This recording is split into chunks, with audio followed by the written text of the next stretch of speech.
Well, good afternoon, ladies and gentlemen. I'm Victoria Mather, and I'm here to discuss the slight crossed wires between the older and the younger generation. I'm with Sam Williams. Hello. Who has, let's have a look, he has 23,000 followers on Instagram. Dane, Buckley, who is an award-winning comedian, stand-up, has 2,802. But everyone, I should think, in this room is exceeded by Sam's grandmother, who has 33,000 followers, but then she is Dame Judi Dench. Wait, she's got social media? Yes, she is. Does she? Yes. Oh. She sent you a message the other day. Okay. Do you keep in contact at all? No, not at all. No, not at all. Okay. Now, I just want to ask you all some questions, because we'd like to get to know our audience. How many of you have or have had an Arga? How many of you have or have had red trousers? Oh, isn't that marvellous? So we can absolutely establish that you're solidly middle class and quite old. That's absolutely brilliant. Now, Sam Williams is the king of TikTok, and he's going to explain a little bit about how it works and how you're going to be able to use it, because now Reels, it's not enough just to do Instagram, you've got to do Reels. Reels are the new social media. Dane is going to tell you about his granny, who he is here today with us. Isn't he, Dane? That's right. Yeah, so I'm half Irish, half Indian, and some people are a little bit perplexed by that mix because they think I don't necessarily look it. So I always bring my nan with me to my gigs, and she is in the audience today, which is lovely. She's here. That's her there. She'll be doing a meet and greet afterwards, yeah? And because she's Indian, she's got spices in there. And looking at Granny, you must all agree that it's better than the alternative, you guys. Now, Sam, tell us a little bit about, during lockdown, you started teaching your grandmother, who is not here today because she's at Chelsea Flower Show, having yet another rose named after her, no doubt. Indeed, probably. I remember once going to, I'll just tell you this quickly, I remember once going to see Dame Judi in Antony and Cleopatra with Anthony Hopkins.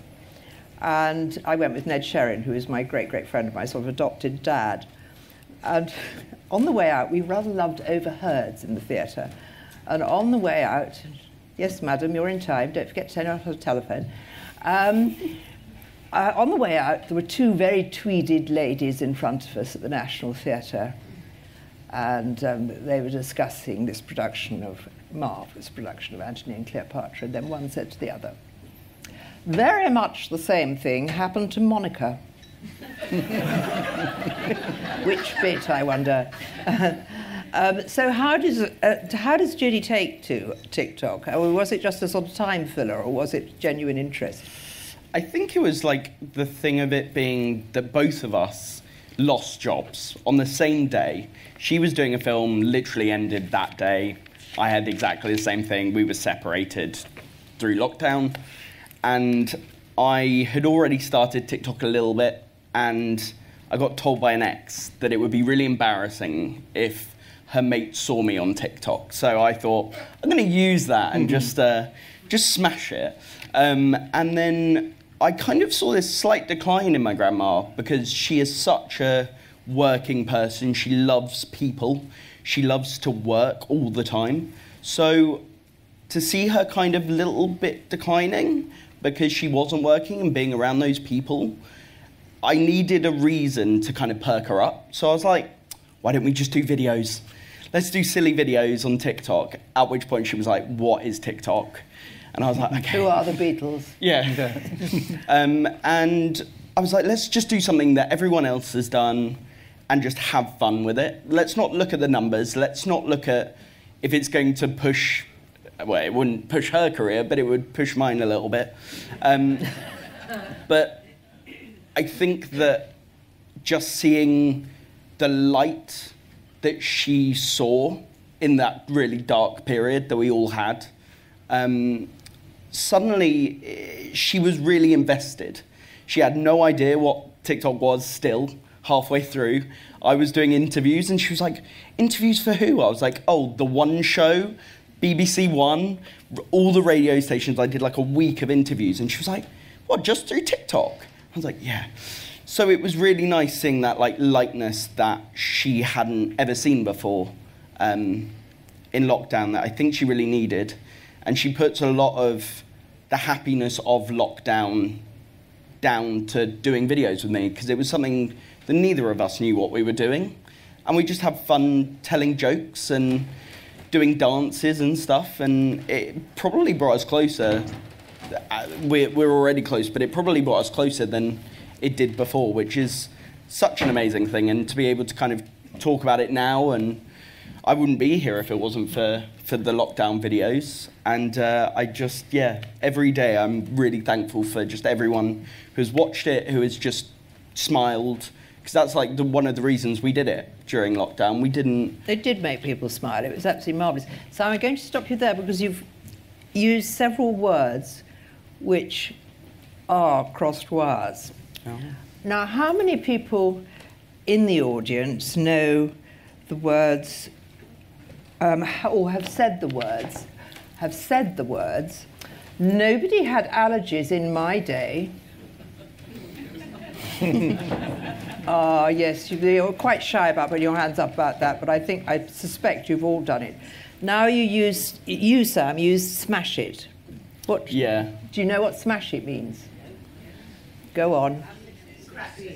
Yeah. It. That's doing right. it to the best of your ability, just doing it to the best of your ability, basically. Will you explain give me the room?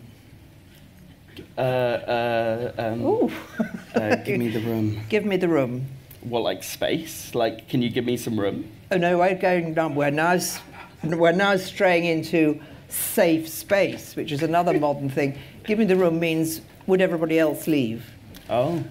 Yes. Well, I'm glad I've so outwitted you on that one. Did you know that one? No, I didn't know. Okay, good. Didn't you? No. Oh gosh, I'm so cool. What about triggered? Yes, I do know that. Yeah, That was I my know. childhood. All of it? I went to a Catholic school in Harrow, so we were under hill, not over the hill. But yeah, I understand triggered. But the youngins love the word triggered. Unfortunately, now they're triggered by lettuce and everything. You know. Lettuce? So, yeah, you name it. Lettuce. But that's only anything. vegans. No, it can extend to everyone now. Dairy milk is the devil's work. We've learnt that. Let's have another go. What about this thing?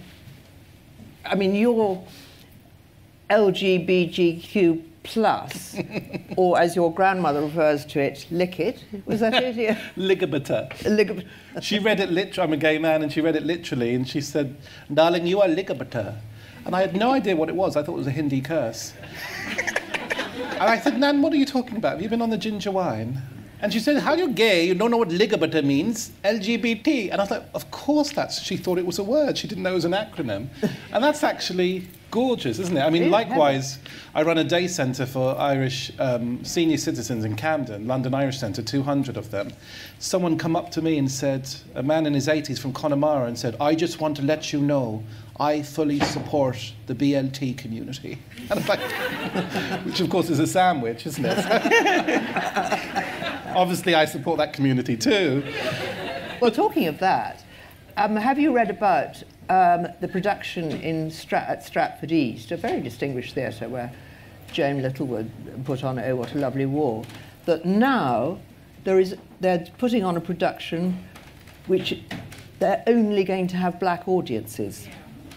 Black audiences? Yes. Or black... So it's not enough to be black in the play if you're supposed to be a white character. Yeah. You now have to be black in the audience as well I didn't at know Stratford about that. East. Right. Well, I think that's quite shocking. Yeah, I wonder, and also that... Because it provides them with a safe space away from the white gaze. But also, like, I think that will make some people question what they are and which side they have to go to, because I'm mixed race, but people just assume I'm a white person who's been on a lovely holiday, you know, because I don't look particularly Asian. So I think that kind of pushes a question. But yeah, I mean, who knows the reasoning behind that? But yeah, let's see how it goes. Well, on that, the colour blindness, of course, is very much a crossed wire, I think. And quite apart from that, there's also gender blindness. And I've only seen it I mean, funnily enough, Bridgerton has completely solved colour blindness for me.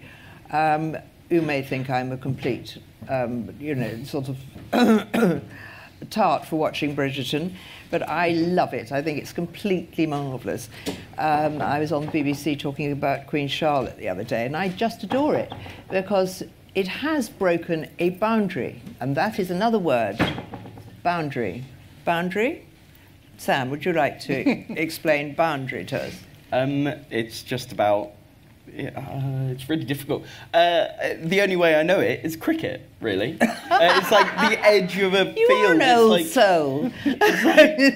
It's just, you get up to a boundary and you don't go past it. There are unsaid things that you just don't do past the boundary. And also in terms of media, like I know last year when Amazon made Lord of the Rings, they had one of the Queen of the Dwarfs was a black actress, and there was holy hell. But the full sentence is, she was playing Queen of the Dwarfs who were fighting the dragons. Like, why does her ethnicity matter? It's absolutely fine that she could be black. But there was a massive backlash, and it's a bit silly, really, because she's in a fictitious land fighting dragons, you know? Yeah. Yep, a lot of those. Should they be Welsh dragons, or, you know, where do you draw the line? Oh, God. Now that's a whole new can of dragons I hadn't even thought about. It's very, very difficult indeed. Dane, your stand-up act, for which you won 3 comedy awards last year, is very non-PC. It's marvellous, actually. It just insults everybody. Incredible. How do you get away with it? Well, I'm part of 3 minorities, so I've got a licence. So, yeah, I describe myself as the world's only Irish, Indian, gay comedian, possibly. But I also think... You're also left-handed. I am also left-handed. You've seen all my videos. But also, I think you have to be able to laugh at yourself. Like, the world is so serious, and people can be so serious, and comedy provides a forum where you can laugh. And as long as I make myself the butt of the joke, it's okay, because I'm in control of that. I'm not attacking other people. But I think it's absolutely fine, especially if you're batting upwards. You know, I make jokes about empire. I make jokes about the Catholic Church, about the media, about A-listers, and I think that's fine, you know? You have to be able to laugh at yourself. Well, I had a column for some years a very long time, actually. I think it was the longest-running newspaper column, called Social Stereotypes. And I was cancelled exactly the same time as you lost your job, because they thought that during the pandemic there was no room for satire. And now they won't revive it because of the woke lobby. And I think that there's started to be a bit of a backlash in America, but woke actually is really destroying our freedoms rather than the reverse. What do you think, Sam? I think woke is like a really tricky subject because it's so easy now to get cancelled. Like... Yeah. You could get cancelled about anything. And especially on TikTok, you have to be really careful about what you say, what you do, who is in your videos. I've seen like a load of people that were doing very PC things, had something in the background that somebody didn't agree with, and their whole account got cancelled. Yeah. And I think it's really tricky now to find that level. And I think it does scare people going into social media, especially like the older generation who might not know those little bits. I think it's really, really important to kind of try and get past that and try and take the higher ground on it, because otherwise you're going to be panicking about everything. Like I did a video when I was in Ireland about snacks. I got given a load of snacks by a company. They wanted me to review them. I reviewed them. The amount of hate I had because half of the snacks weren't actually Irish. Like, people reported me on my account for doing nothing other than trying sweets. Were they potato snacks? They were. That's sacred ground in Ireland.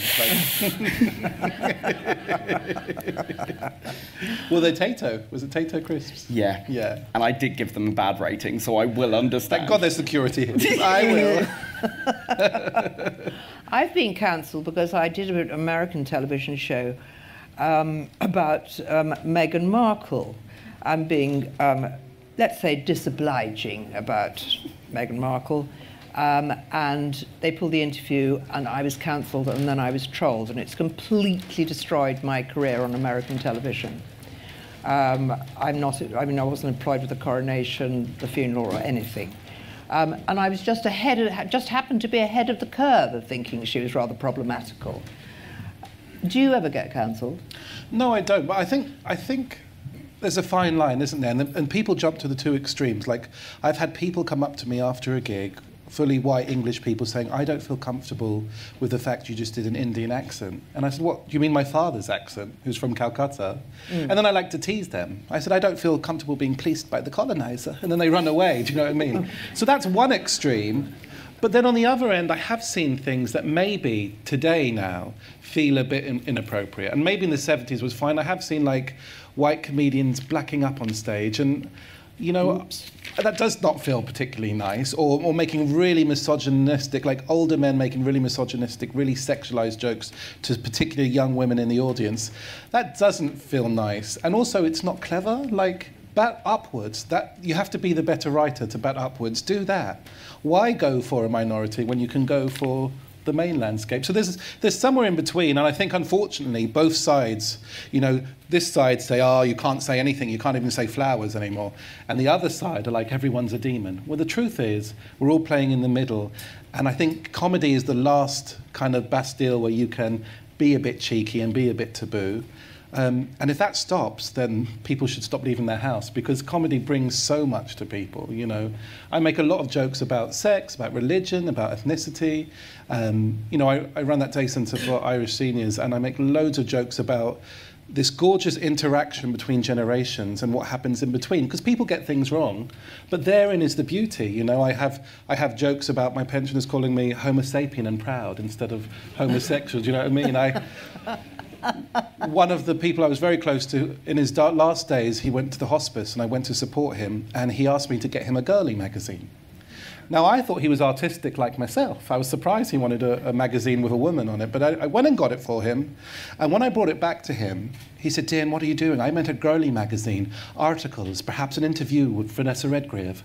And I realised I completely misinterpreted the situation, and he saw me laughing, and to comfort me, he said, to be honest with you, Dane, the doctors here can only help heal the sick. If you want me to use one of these magazines, I need a doctor who could raise the dead. And the medicine in that joke is beautiful, and it brought us together, so you have to be able to laugh at the differences. Likewise, my 15-year-old nephew teaches me about the apps I don't know, because they change so quickly. But this is all part of it. I work with people in my office that don't know what a cassette is. They don't know what a cassette tape is. Obviously, I attacked him, and when he regained consciousness, I spoke to him more, but he had no idea. So I think you have to recognise the different generations and all they bring and all they don't, and laugh about it, you know? I totally agree with you. Isn't it? Yeah. I mean, I live with my 35-year-old godson. I mean, it's like a sitcom. But the joy of that is that one is part of their world, and he's got wonderful friends, and they all come, and they seem to actually stay. I think I'm running the Hotel California. And you must know what that was. They check in, but they never leave. And I like having the young run my table. But I think the young, which you both are the gateway for the old and bold, because they teach us so much. They don't make, because if you see them a lot and you live with them and you see younger people, what happens is that the world today then isn't so scary. You know, again, teaching your grandmother TikTok, and that she loved it, so it wasn't scary, and Instagram isn't scary. Therefore, and it's just that you know, it's technology is fun. What isn't fun, of course, is the way in which you're now addressed by the council, TfL, anybody who might possibly want to get through with a complaint. Now, I can't believe that's just confined to me, that all I want to do, I get the telephone, I go, I want to speak to a person. When you're hearing the Four Seasons for the 95th time, and you're 40th in the line, but your call is important to them. I mean, do you get frustrated with that? Or you just... Totally. If something bad happens that I can't control, I will tweet them, I will Instagram them, I will put them on my TikTok, I will do everything to get their attention. And eventually they come back and go, oh, thank you so much for your reply. So sorry you had a horrible experience. Hope you come back soon. And that's it. You can't reply to that, because they're just never going to reply to that. And it does get quite frustrating, actually. And social media is an amazing place to get in contact on, Twitter especially, because that's out in the open. Anybody can see that. But yeah, I think you must get frustrated over it as well. Like, yeah, and I think you can't have the snake without the venom. Like, change is happening, so you get the good things and you get the bad things. It's amazing that we can check in for an aeroplane flight online and quickly get our boarding pass. What happens if you don't have a laptop? Well, I think, like, realistically, in 10, 15 years, the last generation that maybe aren't internet savvy will be moving on to their next performance in another place. So I think eventually, like in 10, 20 years, a majority of people will be internet savvy. And also, like, Age UK are doing great projects and getting people up to speed. And there are lovely success stories. I mean, you got a lot from being with your grandmother as well as she did. There were loads of stories. I used to work in social work. There were loads of stories on lockdown where younger people gravitated towards older people because they didn't have the skill set to cope with this. They didn't have the resilience. No, they had washing machines. So Absolutely. They could wash their clothes. Yeah. Well, that's what the young wanted. Yeah, absolutely. And I kind of come back to the fact that it works two-way. I get so much. There's a thing called a gratuity technique where at the end of your day, you write down 3 things that made you smile. They don't have to be big things. Had a bath, read a book, had a full block of blue cheese, you know, those kind of things. And I noticed that time and time again, it was keeping in touch with my, she's not a biological relative, but I've known her since I was young, my nonna. She's an 86-year-old dramatic Italian woman, wonderful. And I noticed every time I phone her, she was in my list of things that make me happy. So I gravitated towards her, and I get something from that as well. And I think you have to celebrate that. And on that back, like, I wasn't on TikTok because I didn't have the know-how, really. I was a bit nervous because I was new to it. And also, you're scared of failure. And a club put up one of my clips, my only video on there, and it got 1.5 million. But it is off me doing a joke about my nan, where she doesn't understand something, but therein takes back the power. I say to her, Nan, I'm gay. And she says, we must call your father immediately. I said, why? She says, he owes me £20. Do you know what I mean? And so I have to respect that wit as well, and the way she sees things, because that's a power I don't have. So it's two-way. You say about ringing up, but I think that this the younger generation, who, by the way, if you're born after 95, you're known as a digital citizen. That's a new one. You can put that in your pipe and smoke it. The younger generation actually don't like speaking to other people. It's all text. Oh, yeah. And I think that is what is the most important thing to overcome. Yeah. This fear of speaking to people. Yeah. Unless actually your gas mains burst and you're trying to get hold of the gas board. I think it's easy to project and be like, the young people can do this, this, this. I used to work with young men who were in gang systems in Kent, and the amount of these young, thuggish men who would say, can you help me book a doctor's appointment and come with me to the clap clinic? And I used to be like, so you want a flamboyant homosexual man to come with you to the clap clinic, Are you not going to be embarrassed? And they said, but I don't know how to speak to the receptionist. I was like, well, you got yourself in this mess, didn't you? You're here for a reason. But they were honestly petrified. They couldn't do the eye contact. They couldn't do any of that. So I think it is ruining people as well. And I'm sure in 10 years we'll see conditions coming out like TikTok fever or you know. Syndrome. Syndrome. Very important, Grossois. Everything's a syndrome now. There was a very powerful article the other day. We were talking about eye contact and the fear of talking to people. But there was a piece in the Times, I think, saying that there was this epidemic of ADHD among adults. And of course, it was all the fault of the parents who hadn't parented properly and slapped their children when they were naughty. I mean, I've noticed it, certainly, and particularly I work with, I mentor veterans who have alcoholism and PTSD, which is also, you can now get PTSD probably from lettuce. So that is very prevalent now in our society. PTSD, ADHD, anything with initials has become viral. And actual fact, I suspect I was sort of ADD as a child. I was certainly, a terrific show-off. Is that being ADD? What do you think? I don't know. It's interesting because on TikTok especially, there are videos that are like, if you feel this way and you look at a mug this way, you've got ADHD. Yeah. And the amount of times I've gone, I've got ADHD. Yeah. Yes, me too. God. I've read all the symptoms. I've got them all. It's like reading Three Men in a Boat, where you have absolutely everything except he gets everything except housemaid's knee. Don't ever do Dr. Google. No, please no. No. It'll only tell you to drink hummingbird tears and you'll be better. But on that, I remember Boy George in an interview said 20 years ago people would come up to him for a picture, and now they come up to him and they want a selfie. Yeah. And I think there's been a real shift where people want to be the star of their own show, and social media embellishes that, but it can be quite sad. Like, everyone's got a condition or a label or I've met so many comedians who say, gosh, I wish I was gay so I could do a joke about that. I might say I am. And I thought, gosh, how sad, you know? I don't have to luckily pretend to be, but it's quite sad. And I think that's about peer pressure, not wanting to be left out. So any of the, like, it's easy to look at social media and be like, oh, this glory days, that's lovely. But there's also this undercurrent as well. And it's quite nice if you don't suffer that. Like, none of the people I used to work with can believe that when I was younger, I had to turn up for the person I was meeting. And if I couldn't make it, I had to turn up and let them know or ring them on the phone. They think I'm an oracle for that ability. Do you know what I mean? Because they would text, you know.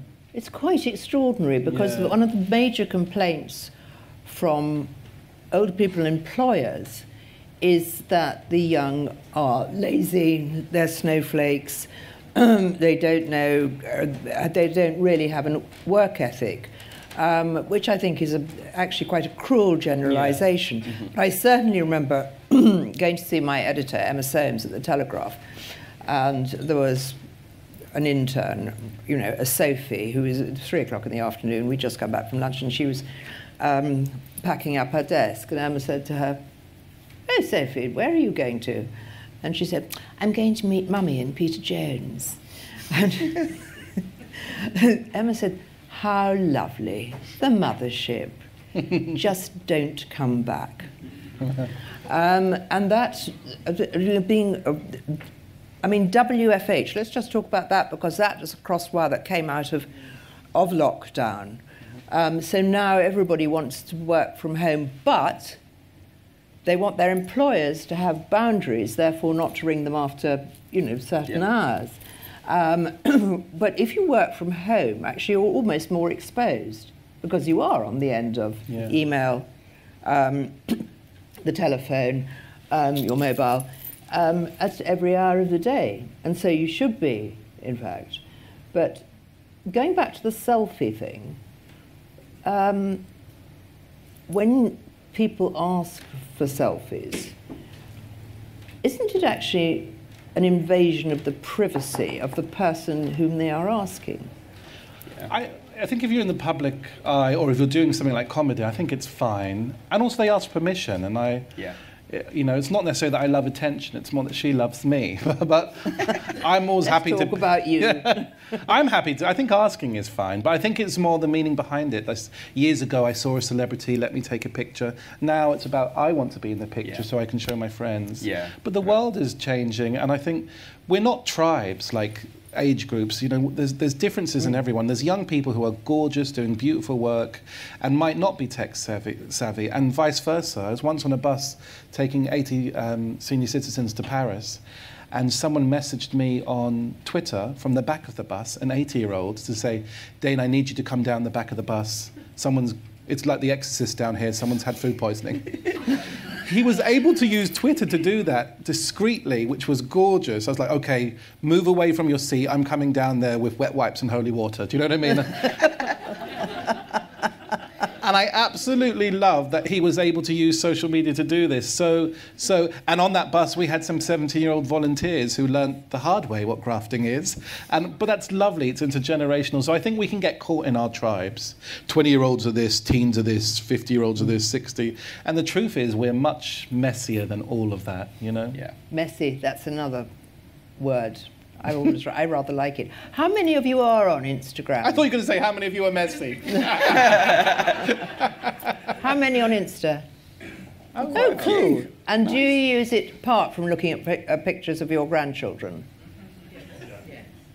Not that many. And pictures of your dogs?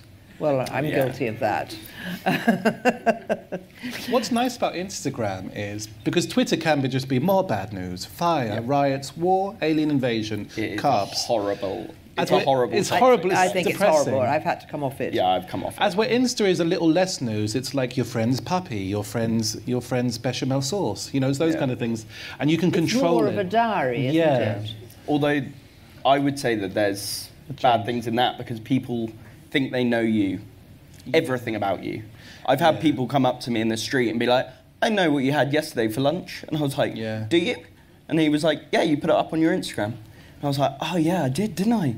And I think in that way, like, there are people, I've had a stalker in the past, I'm open. Is that because people thought you were Ed Sheeran? I mean, it did have a little bit of thing to do with it. But yeah, he used everything. He used my videos, he used my Instagram locations to literally find where I was at all points. So I had to come off the app for like a year, which is terrifying, and I don't want it to happen to anyone. But I don't want my experience to move on to you and make you not go on Instagram or set up an account, because the people that I have met who are amazing, who I would call some of my best mates now, you meet the most incredible people that if I had never started TikTok or Instagram, I don't think I would have even been here, chatting, meeting you all. And I think that's the most amazing thing about social media that I can definitely take away from it, is that I have people that I fully trust that I've never met. That I can be like, I can tell you if I'm having a really bad day, or I can tell you if I'm going to be in the same city as you, let's meet up. And I think that, for the older generation, is really important, to meet new people. Yes, you've got to replace the ones who've died. I'm doing 2 funerals this week. I think that it is very important. I absolutely agree with you. A great example, though, about funerals. Look at lockdown. Some people would go to funerals via Zoom and stuff. So that's some of the positive changes, because some people were heartbroken they couldn't get somewhere, and they were able to do it that way. Or there were people that had like family visits via camera in hospices and stuff like that. Not ideal, but an option we didn't have before. So it's how many have Zoom? Oh, loads. How many people still use Zoom? Oh, a load of people. Yeah. I thought it was dead in the ground. How dare you? I never use it. No. I think actually the use of Zoom, you're quite right. Out of the pandemic came Zoom, which is pretty easy to use and connects you with people. You actually see people on screen. I mean, it's been absolutely amazing And you don't have to dress from the waist down. No, that's true. Yeah, just like telly, be in your pyjamas or bottoms all day. But I mean, for fellowships like AA or NA, it's because there were no physical meetings during pandemic. So Zoom was an absolute lifesaver. And I think that, and particularly sort of if you're in hospital and you're not allowed to be visited because you're in the infection ward because you've got Ebola or something.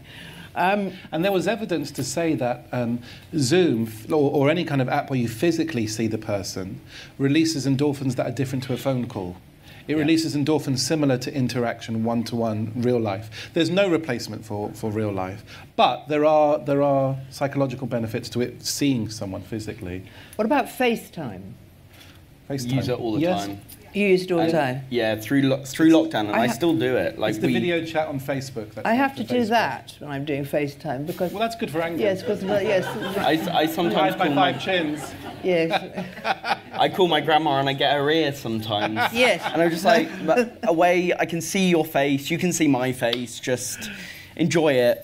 But we do it like every other day. But that makes good comedy, do you know what I mean? Yeah, totally. When my mum picks up a video call, I hear her narrate me. She says, Jesus, he looked like he put on a lot of weight, doesn't he? I'm like, Mum, I'm here, I'm in the video. Oh, hello, son. I'm like, I've started to do it back to her now. I'm like, look at the hairs on her chin. Hi, Mum. Did you like that? You know, so it's two-way. But I think as long as you look after yourself, like I remember when Facebook first came out, I was one. No, I'm joking.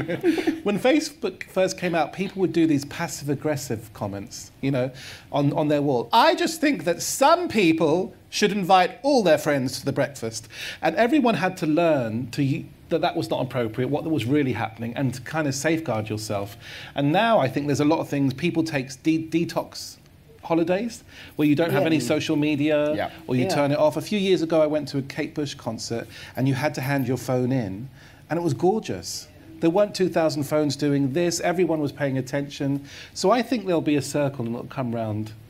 Talking about using telephones in performances, I went to the Royal Opera House to see Traviata and there was a lot of phone screens. I'm about to drop a name, so just put your hand up to catch it. A week later, I was sitting next to Prince Philip at dinner. And Gosh. And he was in a good mood for once.